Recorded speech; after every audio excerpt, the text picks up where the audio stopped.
তো গাইস, এটা হলো আমার 50 ওয়াটের সোলার প্যানেল।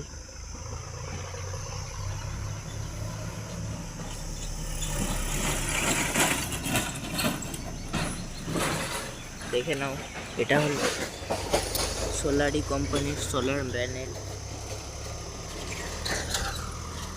এটা ভালোই আউটপুট দেয়, আপাতত এখন ভালোই আউটপুট দিচ্ছে।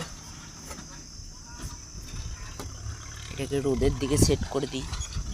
এইটা আমার পেছনের জাংশন বক্সটা, এটা আমি DRMM এর তার ইউজ করেছি।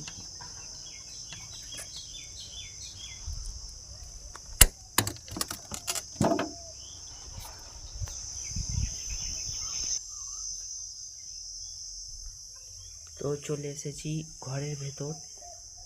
এই যে তারটি নামছে সোলার প্যানেল থেকে, তো তারটি নামছে